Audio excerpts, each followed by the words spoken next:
Hello, ഇന്നൊരു evening വൈബാണ്. അപ്പോൾ എന്താ കാരണം നിങ്ങൾക്ക് മനസ്സിലായിട്ടുണ്ടാവില്ലേ? നമ്മുടെ ടെറസിൻ്റെ മുകളിലത്തെ വിശേഷങ്ങളാണ് കേട്ടോ. അതാ നമ്മുടെ വെണ്ടക്ക തൈകളൊക്കെ നന്നായി വളർന്നിട്ടുണ്ട്. അതുപോലെ പൂമുട്ടും കാര്യങ്ങളൊക്കെ ഇട്ടിട്ടുണ്ടെന്ന് ഞാൻ കഴിഞ്ഞ വീഡിയോയിൽ പറഞ്ഞിരുന്നു. അപ്പോൾ പൂവൊക്കെ വിരിഞ്ഞ് ചെറുതായിട്ടുള്ള കുഞ്ഞു വെണ്ടക്കയും കൂടി ഉണ്ടായിട്ടുണ്ട് കേട്ടോ.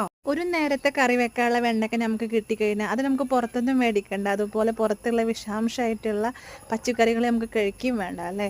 അപ്പോൾ എല്ലാവരും ട്രൈ ചെയ്ത് നോക്കുക. കാരണം നമ്മുടെ വീടിൻ്റെ മുകളിൽ ഒഴിഞ്ഞ് കിടക്കുകയാണെന്നുണ്ടെങ്കിൽ ഇങ്ങനെയുള്ള കൃഷികളൊക്കെ ചെയ്ത് കഴിഞ്ഞാൽ നമുക്ക് നല്ല ഭക്ഷണം കഴിക്കാം. ഒരു 2 വർഷമൊക്കെ ആയിട്ടുണ്ടാവും. ഇക്കയാണ് ഇതിൻ്റെ മുകളിൽ മണ്ണും കാര്യങ്ങളൊക്കെ കൊടുന്നിട്ടത്. പക്ഷെ അന്ന് തക്കാളിയും പച്ചമുളകും മാത്രമേ ഉണ്ടായിരുന്നുള്ളൂ കേട്ടോ.